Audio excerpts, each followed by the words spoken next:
Bonjour, bienvenue sur easytuto.com. Dans ce tutoriel consacré aux variables en PHP, on va donc voir ce que c'est une variable. Donc une variable est une représentation symbolique d'une valeur. Une variable rend un site dynamique, c'est-à-dire que le contenu du site va varier en fonction des valeurs stockées dans les différentes variables de notre projet. Donc, et aussi en fonction des actions des utilisateurs. Donc les variables sont présentes dans beaucoup de langages de programmation et des langages web, donc en Java, en PHP, JavaScript, etc. Donc tous les langages qu'on dit donc dynamiques. Le HTML, qui est un langage statique, ainsi que le CSS, ne contient pas de variables. Les variables sont le cœur de PHP. C'est vraiment grâce aux variables qu'on va pouvoir construire notre site de manière dynamique et travailler avec une base de données et ce genre de choses. Alors, voyons quelques conventions de nommage. Donc, chaque variable doit être précédée du signe $. Donc, en PHP, c'est vraiment indispensable. Le nom d'une variable doit commencer par une lettre et non par un chiffre. Le nom d'une variable ne peut contenir que des caractères alphanumériques et underscore. Une variable ne peut pas contenir d'espace. Et enfin, le nom d'une variable est sensible à la casse. Donc, en fonction des noms que vous allez donner, si vous mettez des majuscules et minuscules, même si elles ont le même nom, vos variables, elles auront une valeur différente. Voilà, donc voyons un petit peu de code pour démarrer ça, pour illustrer le propos sur les conventions de nommage. Donc je vais rapidement créer un fichier qui s'appelle variable.php. Et on va voir ensemble quelques conventions de nommage. Donc j'ouvre PHP. Voilà, donc je vais créer une première variable qui s'appelle $mavar avec ce qu'on appelle une convention de nommage de type camel case. Donc on démarre en premier mot par une minuscule et le mot qui le suit, lui, va prendre une majuscule. Voilà, donc ça c'est le type camel case. C'est vraiment quelque chose que je vous recommande d'utiliser. C'est ce qui est très souvent utilisé par les autres développeurs et ça vous permet d'avoir une bonne lisibilité de votre code. Voilà, il y a aussi la convention de nommage uppercase ou Pascal case, ça dépend de comment vous préférez le nommer, les deux sont équivalents.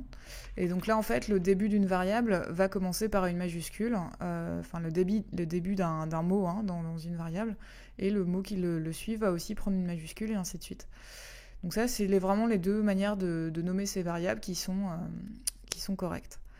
Après, vous pouvez aussi insérer un chiffre dans une variable. Donc votre variable ne doit pas démarrer par un chiffre, mais après vous pouvez mettre autant de chiffres que vous voulez.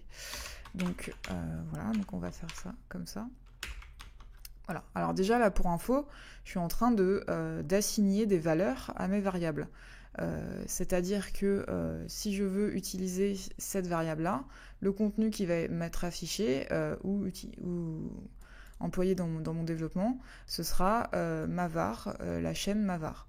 Alors là, si je cherche à afficher cette page, on est d'accord que j'ai une page blanche. C'est-à-dire que dans ma page, pour l'instant, dans le code source, je n'ai strictement rien. C'est-à-dire que tout le langage que j'utilise est pour l'instant stocké côté serveur. C'est-à-dire que rien n'est redescendu au niveau du client. J'ai juste stocké en mémoire des valeurs dans mes variables. Voilà, donc je vais continuer. Je vais nommer une autre variable pour vous montrer que c'est possible avec un underscore. Donc voilà, je donne à chaque fois le contenu identique au nom de ma variable. Ensuite, on peut aussi démarrer le nom d'une variable par un underscore. Alors ça, techniquement, ça fonctionne sans problème. Par contre, vous risquez d'avoir des conflits avec PHP parce que cette forme de nom est utilisée aussi pour ce qu'on appelle les variables super globales. Donc on verra un petit peu plus tard dans d'autres vidéos. Mais PHP en fait utilise souvent cette manière pour nommer ces variables. Donc je vous déconseille de l'utiliser. Ensuite, au niveau underscore, vous avez aussi cette solution. Donc de doubler l'underscore au départ. Donc ça encore, c'est quelque chose qui va fonctionner sans aucun souci. En revanche, c'est pareil, PHP s'en sert pour la partie objet du langage, donc pour le constructeur ou pour le destructeur. C'est vraiment aussi une convention de nommage qui est utilisée. Donc je vous déconseille d'utiliser ces conventions de nommage-là, parce que après, au niveau de la lisibilité de votre code, vous allez tout de suite être perdu.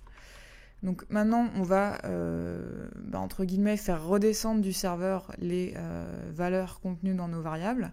Donc pour ça, on va tout simplement utiliser un echo pour afficher le contenu de nos variables. Donc si je fais $mavar, je vais concaténer une balise BR pour avoir un retour à la ligne. Donc ça aussi, la concaténation, on verra ça plus en détail dans une vidéo dédiée. Ensuite, voilà, donc je vais rapidement récupérer le contenu de toutes les variables que j'ai déclarées juste au-dessus. Donc pour ça, je vais faire un copier-coller pour aller un petit peu plus vite. Hop.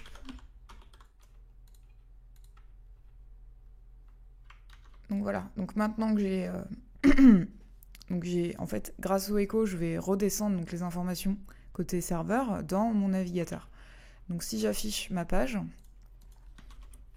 voilà, j'ai bien les chaînes de caractères qui sont contenues dans chacune de mes variables qui s'affichent dans mon navigateur. Si je regarde la code source ici, vous voyez, j'ai bien exactement ce que j'ai saisi. Donc là, j'ai fait aucune nomenclature HTML dans mon document, c'est vraiment du PHP pur. On verra un petit peu plus ultérieurement comment mixer, entre guillemets, du HTML et du PHP dans nos fichiers. Voilà, je vous remercie pour votre attention. Ce tutoriel consacré aux variables est maintenant terminé. Et je vous dis à bientôt.